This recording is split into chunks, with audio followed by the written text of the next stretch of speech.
Bom dia, boa tarde, boa noite. Eu sou Daniel Miorin e esse é o Substância Política. Estou aqui com a minha co-host, Bárbara Martinelli.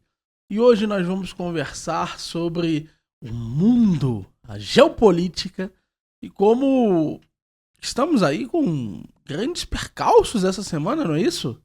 Parece que temos É, tensões em diversos locais e que essa semana provavelmente não irá passar desapercebida pelos livros de história.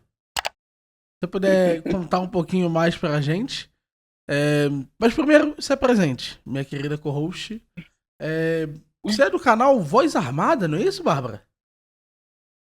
é isso mesmo, Daniel Miorim. Tudo bom, gente? Eu me chamo Bárbara Martinelli, sou a co-host aqui do Substância Política. Como eu tinha falado para vocês nos últimos vídeos, estava solitariamente neles, mas hoje, então, o Daniel está de volta para a gente, então, bater um papo, manter essa dinâmica que a gente tem aqui de troca, pesos, contrapesos, pontos e contrapontos.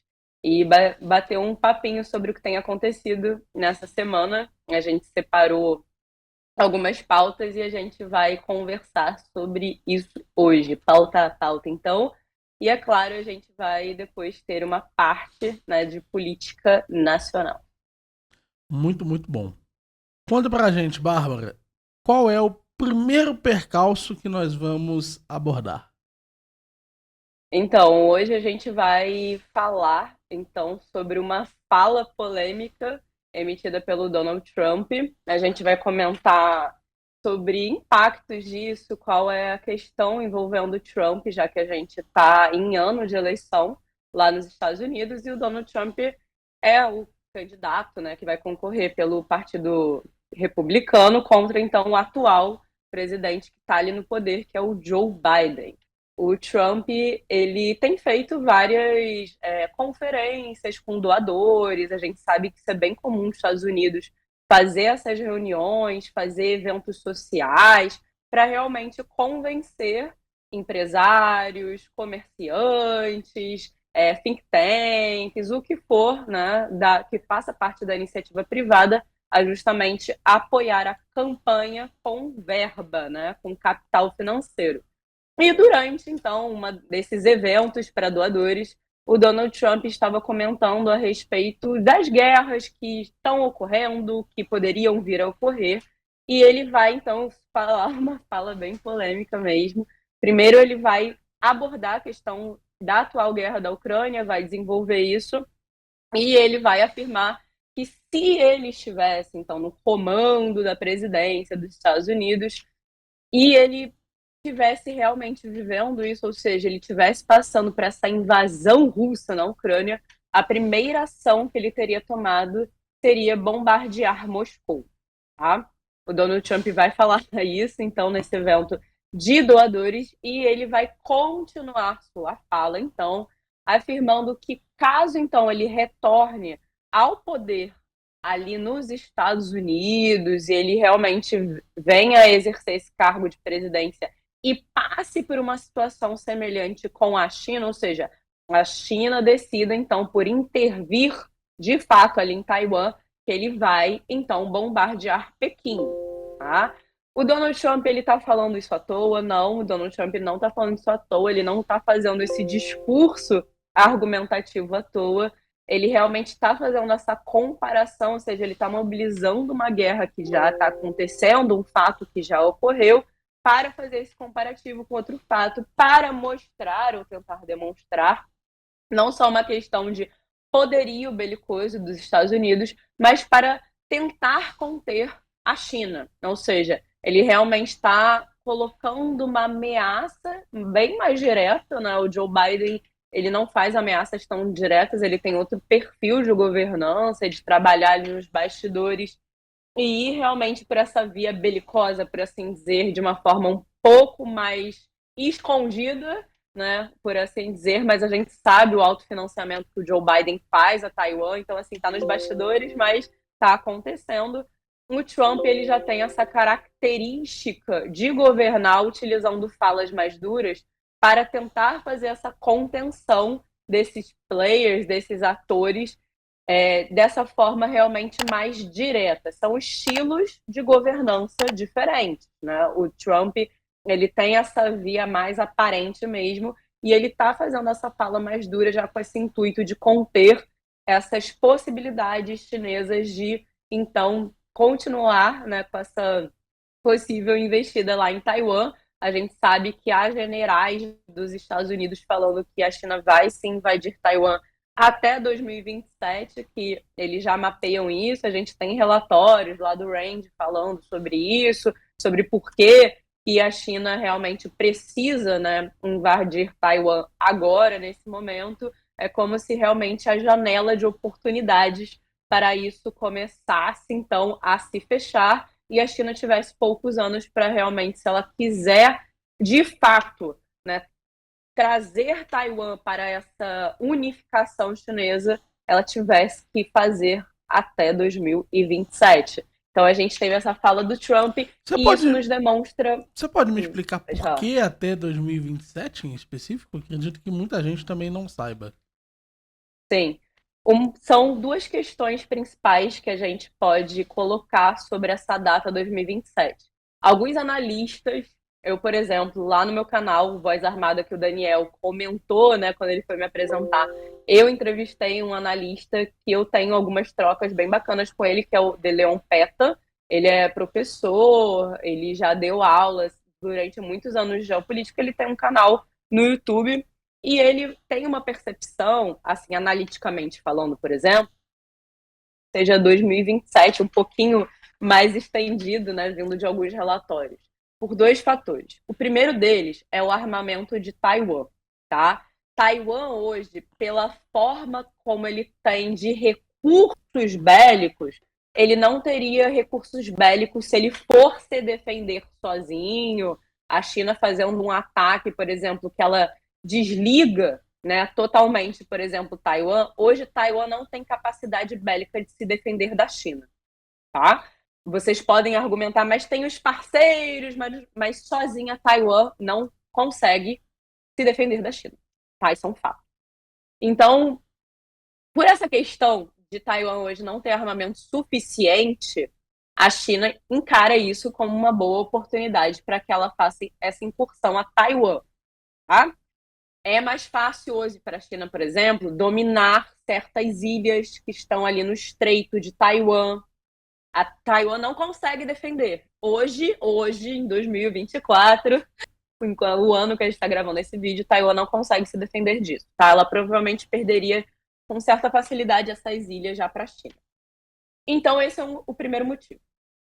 O segundo motivo é a respeito, então, do número das forças armadas chinesas. Tá? É calculado que até 2027 a China vai ter uma força armada em números de soldado tão grandes que ela poderia se dar ao luxo, por assim dizer, nessa operação anfíbia, de perder muitos soldados. Tá? Então, muitos vão estender essa data até 2027, pensando nesse aumento das forças armadas chinesas, que estaria já suficientemente pronta para perder essas forças armadas. Ou seja, o cálculo de baixas já estaria sendo assim bem redondinho, do qual eles falariam: a gente pode agora ter um número grande de baixas, porque chegamos ao número que a gente precisa chegar para travar uma guerra no Pacífico. É por isso. E uma pergunta muito específica em relação a isso, né? Por que esse parece ser um modus operandi dessa galera? É, é muito comum e eu vejo repetidamente, esse pensamento, tanto entre os russos quanto os chineses. A gente viu um pouquinho entre os japoneses também, de que eles estão dispostos a perderem homens e a sacrificarem homens.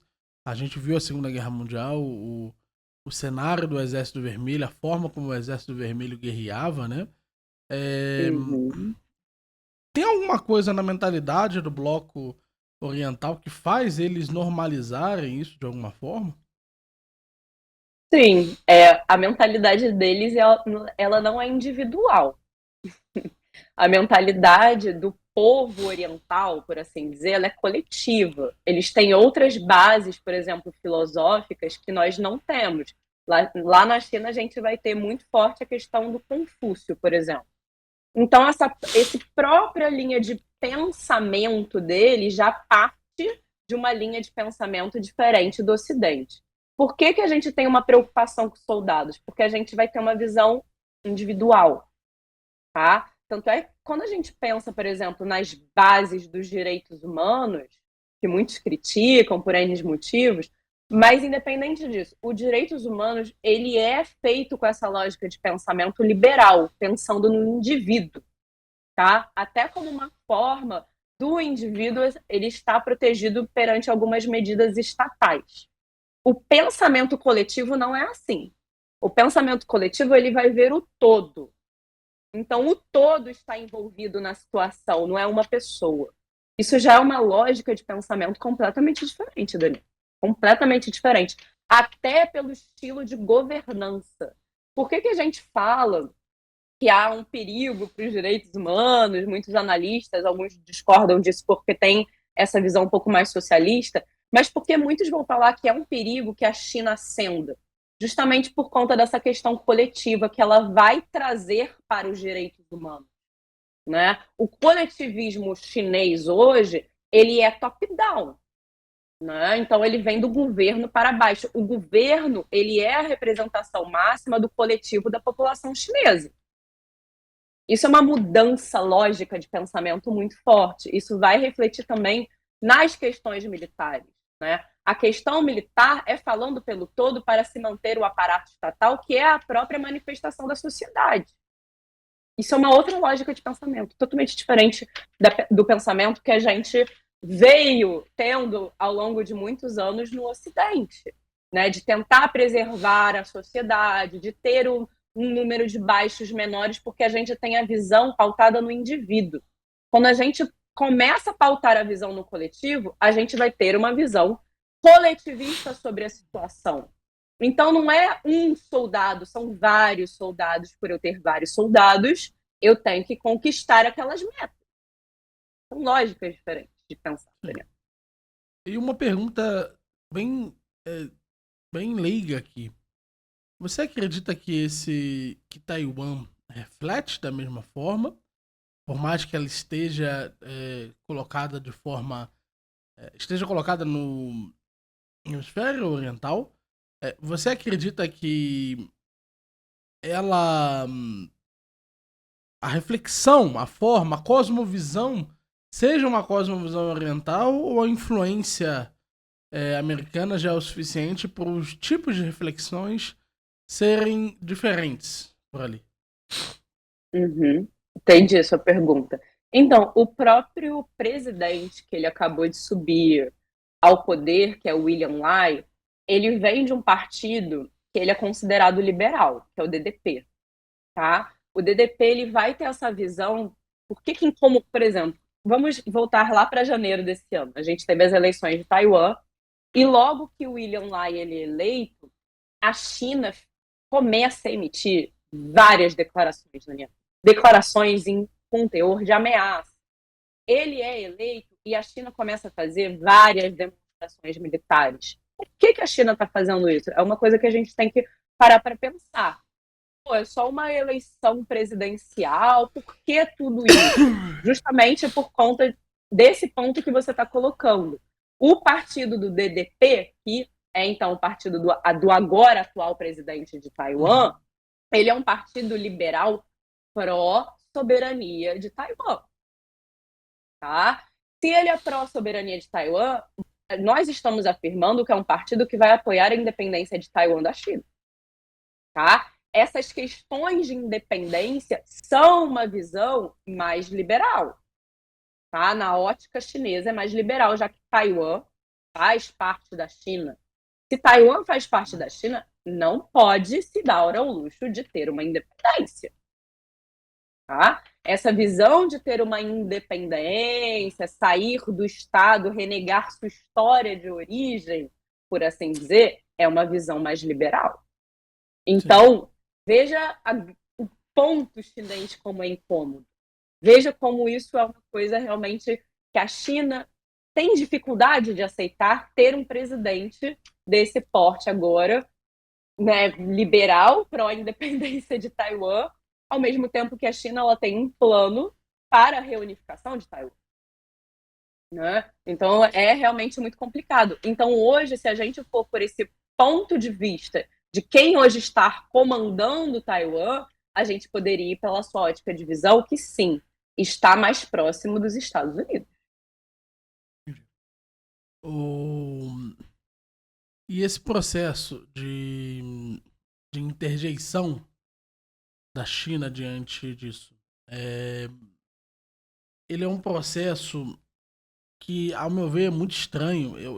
Eu confesso que, para mim, a questão de Taiwan, ela tem uma problemática que eu considero insolúvel, que é o Certo. fato que os principais elementos culturais daquele país estão associados, isso é um fato aqui, eles estão associados à China.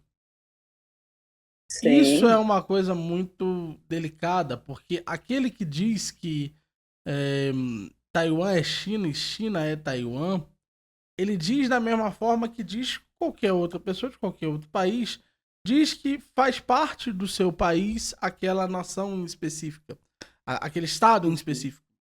Eu não sei, do ponto de vista de um estatista, sair disso. Porque eu fico me perguntando, é possível um processo separatista sem antes um certo elemento anterior de consolidação individual das suas próprias questões para um liberal? Porque, veja, para mim, como libertário, é óbvio. O direito não está associado à cultura. Mas eu vejo que há uma tentativa de justificação muito forte Pela dos via processos étnica, separatistas. sim. Exatamente. E não é o caso aqui. Sim. Na verdade, a questão étnica quase não existe. E a questão de costumes quase não existe. E como ela não Sim. existe aqui, é difícil para mim imaginar qual seria a articulação internacional para fazer isso, né? Eu tenho muita dificuldade. Você consegue nos dar um pouco de luz sobre isso? Tenta reformular só um pouquinho melhor essa pergunta, para eu Vou entender dar. qual é o ponto que você quer que eu chegue. Vou dar. Onde a gente viu esses processos separatistas acontecendo com apoio dessa ordem liberal foi sempre através do elemento étnico, foi sempre através desses elementos Tá culturais, bom. foi sempre através disso. Uhum. Qual é o sustentáculo do argumento da ordem liberal para essa independência? Porque eu, como libertário, eu tendo a aceitar facilmente, a entender facilmente qual é o elemento central, o que está sendo. Qual que é a legitimidade dessa discussão? Eu vejo isso claramente e consigo entendê-la. O que eu não consigo é entender como que, do ponto de vista da própria ordem liberal, ou seja, quais são os argumentos que vão ser usados na ONU, quais são os argumentos que vão ser articulados para defender essa independência específica, porque não tem os elementos que a gente costuma ver em outras. Entendi. Entendeu? Então é nesse sentido. Você puder me explicar um Entendi. pouco? Sim, posso. Entendi agora melhor essa pergunta. Então, vamos pensar em Taiwan em específico, tá? Taiwan, ele fazia o país, né? Hoje é um país, em tese, apesar de não ter reconhecimento da ONU, então, em tese, não seria um Estado, mas ao mesmo tempo é um Estado. Mas, enfim, é uma coisa confusa mesmo. Taiwan, quando a gente vai ter lá a revolução com o Mao Tse-tung, né? A gente vai ter o Kai-shek fugindo lá para a ilha de Taiwan. E o que acontece nesse momento, gente? O Kai-shek, ele vai tentar governar a China de Taiwan. Ou seja, ele não vai para Taiwan e pede independência de Taiwan. Ele vai para Taiwan fugindo da revolução do Mao Tse-tung, mas, porque ele vai ser expulso, né, vai falar que é um governo ilegítimo, mas ele vai sim tentar governar a China de Taiwan. Vocês têm que entender isso para poder entender por que a China quer reunificar tanto Taiwan. Veja só, durante 30 anos, mais ou menos, da história, tentou ser governar a China de Taiwan. Tá? E, né, durante muitos anos, os Estados Unidos apoiou a independência de Taiwan. Né? Mas quando a gente vai ter lá o Deng Xiaoping chegando ao poder, os Estados Unidos vai entrar num consenso tentando, então, minar a China de se expandir ali para a Ásia, essas ideias comunistas, vai tentar colocar empresas na China para liberalizar a China, por assim dizer, e vai chegar num acordo com a China. E Taiwan, então, agora faz parte da China. E os Estados Unidos tiram esse apoio de Taiwan. Tá? E isso é até hoje assim. Os Estados Unidos, por mais que apoie o direito de Taiwan querer independência, oficialmente ainda não apoia Taiwan como um Estado. Tá? Eles veem que apoiar Taiwan como um Estado é talvez entrar numa guerra hoje direta com a própria China. Criar desavenças com a China. Então, isso poderia cortar, minar sua influência, né, dos Estados Unidos ali na Ásia. Então, há essas questões envolvendo Taiwan. Mas por que eu estou falando dessa questão histórica de Taiwan? Na mentalidade chinesa, os Estados Unidos apoiarem essa independência de Taiwan seria uma forma, tá, deles tentarem, via Taiwan, controlar a China de Taiwan. A gente tem que entender isso. Não é à toa que a China quer tanto essa unificação. Eles já veem um problema com essa aproximação dos Estados Unidos a Taiwan, dessa questão de tentar controlar a China por Taiwan. Criar uma China 2.0, se a gente for parar para pensar. Para mim, então, ali é uma região muito complicada, porque é um daqueles casos clássicos que a gente já vê há alguns anos dos Estados Unidos fazendo fronteira expandida, né? Ele está defendendo suas fronteiras ultramar. Sim. Sim, totalmente. Só ver a forma como ele mobiliza o Japão, ver a forma como ele tentou fazer um plano de uma OTAN asiática, que ele ainda tem esse plano, mas como ele está com medo da China começar uma guerra no Pacífico, ele deu um passo para trás. Mas há esse intuito de fazer uma OTAN asiática. Então, sim, há essa questão de expansão, como é que eu vou botar? Marítima dos Estados Unidos ali para a região Indo-Pacífico. Mas vamos falar sobre a sua questão liberal de independência, né? Hoje, essas questões de independência, elas são muito delicadas, tá? São muito complicadas também. Porque a gente tem que colocar na mesa o elemento da disputa da ordem, tá? Hoje a ordem liberal ela está sendo disputada. Então hoje a gente não vai ter somente questões de independência pela independência em si do Estado, tá? As questões de independência do Estado em si, elas vão andar muito alinhadas hoje pelos desejos das potências que estão na corrida da ordem. Então, hoje o apoio, ele está para uma independência, por assim dizer, ele está vindo acompanhado dos seus desejos geopolíticos, tá?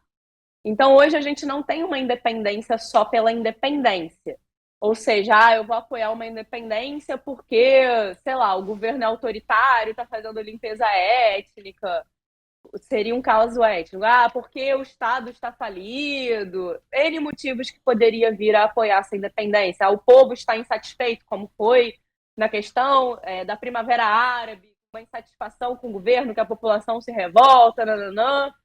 Várias questões que a gente poderia mobilizar de por que uma população poderia pedir independência, né? Hoje não é exatamente esse o caso de Taiwan. Eu acredito que a população ela quer ter sua autonomia, mas ao mesmo tempo ela quer manter negócios com a China, sim, tá? Até porque os jovens hoje lá de Taiwan, eles têm uma assimilação, têm uma procura, né, de ficar próximos aos chineses. Eles têm uma identificação muito forte com a China, tá? É bom a gente falar isso, que essa aproximação étnica entre os jovens com a China já existe. Mas, enfim, a gente teve algumas movimentações ao longo da história que não necessariamente, né, foram questões étnicas ou meramente questões de Estado. E a gente teve realmente algumas questões envolvidas a respeito de localidades, por assim dizer, da população que pediu uma independência Eu acho que o case maior que a gente observa é a Primavera Árabe, porque todas as tentativas e falas e argumentos, quando a gente observa individualmente cada país, são distintas. Elas não são iguais, tá? Mas, ao mesmo tempo, a gente tem essa forte questão de ter algum tipo de independência ou sair de alguma questão autoritária, de ter alguma troca de poder, tá? Então, a gente observa muito isso na Primavera Árabe. E a gente pode também pensar na questão africana, se a gente tem essas questões de independência. Mas, enfim, o que eu posso dizer hoje para você, Daniel, é que como a gente está numa disputa de ordem, essas questões de independência elas vão acompanhar os desejos das potências que estão na disputa da ordem, que hoje a gente pode delimitar que é os Estados Unidos e a China, tá? Eles vão vir à frente desses blocos.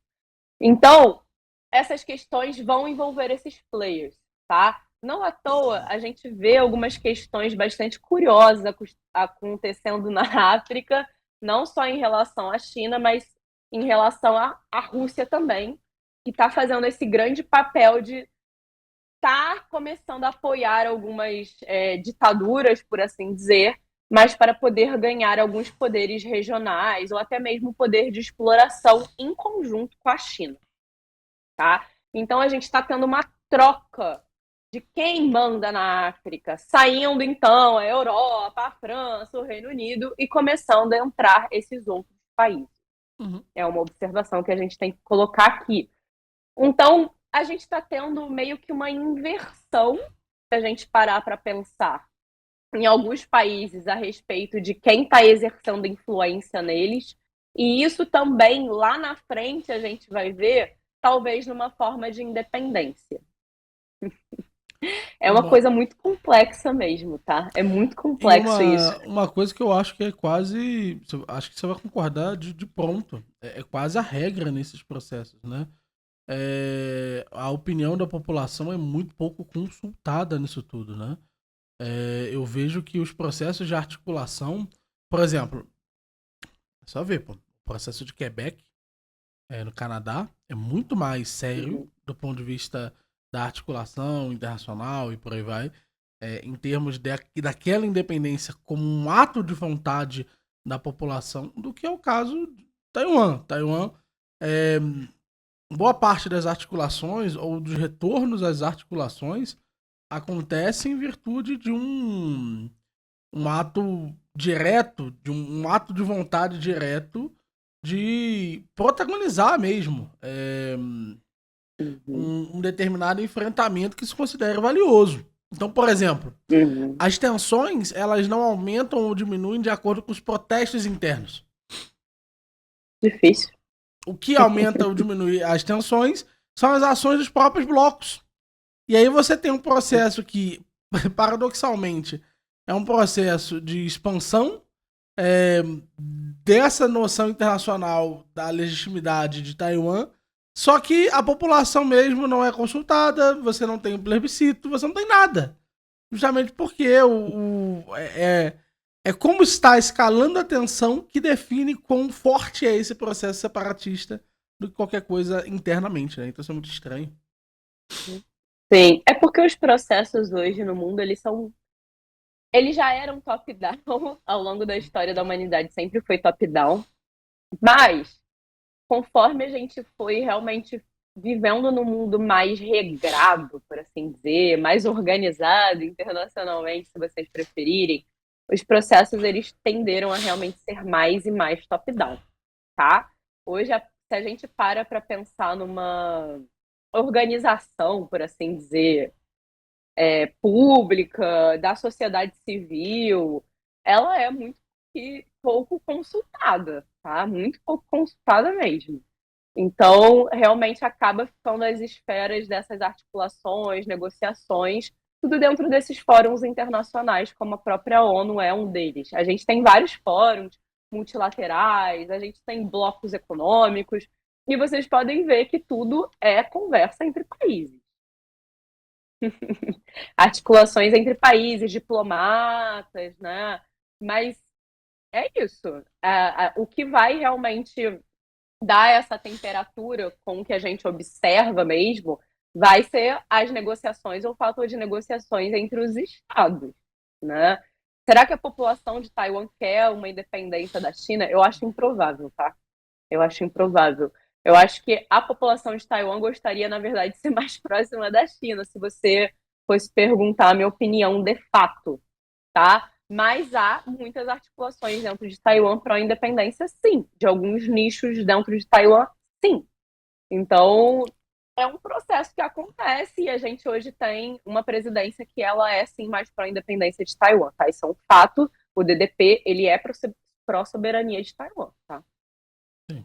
E uma última fala sobre isso, em termos de previsão. Vou perguntar para você. é, Nós prevemos aí, de alguma forma, Uhum. principalmente nos últimos movimentos. Você contou, né, no último episódio do Alta Linguagem, você contou um pouquinho do Alta Linguagem, Substância Política, meu perdão.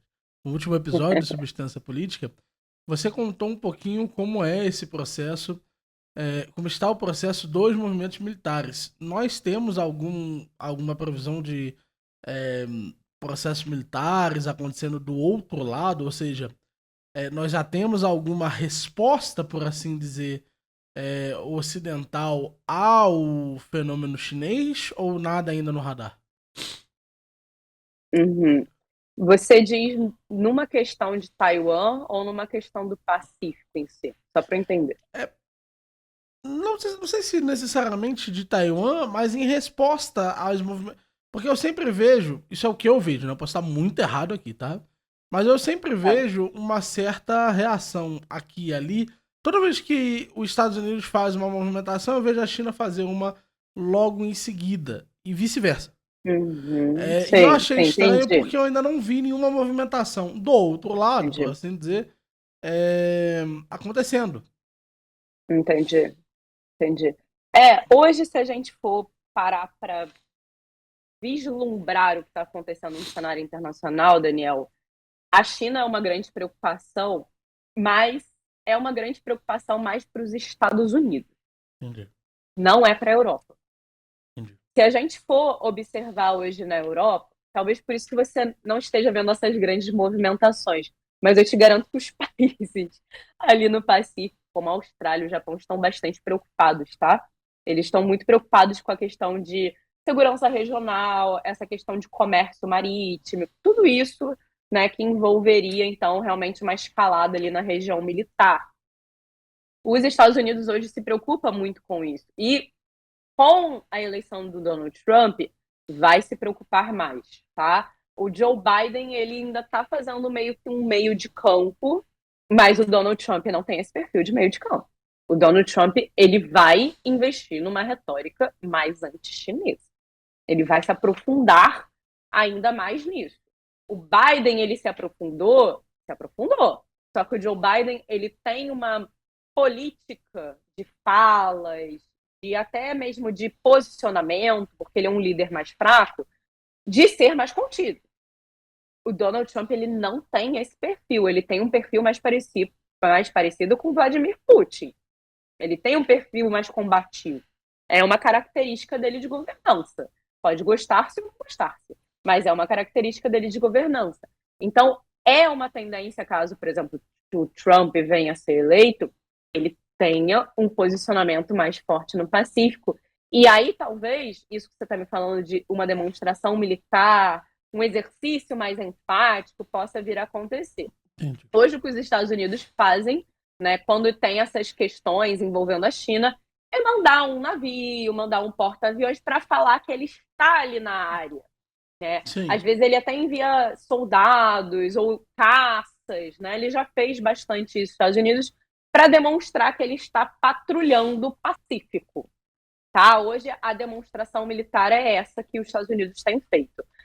A Europa não faz uma demonstração militar, por exemplo, em conjunto com os Estados Unidos, porque ela poderia fazer. O maior aliado dos Estados Unidos são os países europeus, né? São países fortes, por assim dizer, até mesmo pensando em termos econômicos.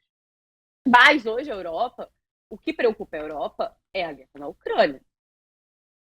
Né? Eles estão preocupados que a guerra da Ucrânia não se espalhe para o resto da Europa. Ao mesmo tempo, eles têm o receio que, se eles forem contidos demais na Ucrânia, que a Ucrânia caia. Então, a Europa ela está nesse limbo. Ela sabe que, se ela não se envolver, a Ucrânia vai perder a guerra. A gente já falou isso aqui no Substância Política. E aí, o que a gente faz? É um limbo. A Europa está no limbo. Ela está tentando articular o melhor, tanto é que me parece que talvez a Europa agora esteja ficando sem saída, né? A gente está vendo uma fala do Stoltenberg muito incisiva, falando que a Ucrânia pode atacar território russo, por exemplo. Então, assim, há essa preocupação muito forte na Europa. A Europa não vai se meter nessa guerra do Pacífico, gente. Não vai. A tendência são as movimentações serem mais lentas e a gente vê menos reações, justamente porque ela tem um custo muito específico para os Estados Unidos. Sim. Excelente. Sim. Os Estados Unidos, a gente já falou sobre aqui, ele não consegue sustentar 2 teatros de guerra. Ele vai ter que escolher o teatro de guerra. Ou ele vai abandonar a OTAN na Europa, ou ele vai sustentar uma guerra no Indo-Pacífico. Não vai conseguir fazer os dois. E fora que ele ainda tem que ajudar Israel. Muita coisa para um país só, por mais que os Estados Unidos seja uma potência enorme militar, é muito difícil. É uma tarefa logística difícil, tá? Sim. Então, é muito complicado isso em termos de militares de ser feito. E hoje uma guerra no Pacífico é uma preocupação maior para os Estados Unidos por conta da questão comercial das águas, tá? Sim. Deixa eu fazer uma pergunta bem específica agora sobre a eleição do Trump. Você acredita que a eleição do Trump, na medida em que ela interfere nesse processo da China, você acredita que ela pode repetir o fenômeno que nós tivemos com a Rússia antes? Que é um fenômeno de intervenção direta nessas questões? Eu não sei, eu não tenho ainda uma clareza definitiva se o Trump realmente agiria de uma forma mais incisiva no Pacífico, no sentido de já se colocar nessa frente de uma defesa com uma espécie de ataque. Eu ainda não tenho essa clareza de visão se o Trump teria um culhão necessário, o aval necessário bélico para fazer isso. Não tenho essa clareza ainda, Daniel, porque o Trump... Gente, vamos lá. Mas você acredita que a China interviria que nem... Porque é isso que eu tinha perguntado. Do mesmo jeito que aconteceu com a Rússia em questão, você acredita que a China interviria nesse caso em específico? Porque a Rússia interviu na eleição americana. Sim, sim. Eu não sei, eu acho muito complicado falar hoje de essas intervenções em eleições. Eu acho até um terreno meio nebuloso. Então vamos pulá-lo, vamos pro próximo recado, vamos por verdade, você tem razão. Mas vamos lá, vou dar minha opinião sobre isso, eu não vou fugir da pergunta. Olha, hoje um líder melhor para a China não é o Trump, é o Joe Biden. Tá? O Joe Biden é um líder melhor, porque o Joe Biden é um líder fraco. O Joe Biden é um líder que ele não consegue fazer certas movimentações nos bastidores que o Donald Trump consegue fazer. Então existem incentivos para a China. Existiriam incentivos, sim, para a China apoiar o Joe Biden, sim, existiria. O Trump, como eu falei para vocês, ele tem uma característica mais agressiva. O Trump, ele não tá falando essas declarações à toa. É muito possível que realmente ele faça isso. A China vai querer pagar para ver? Entendi. Delicadíssima questão. Ainda bem que a gente está conversando sobre eleições de outro país. Aí fica mais tranquilo. Mas é muito delicado.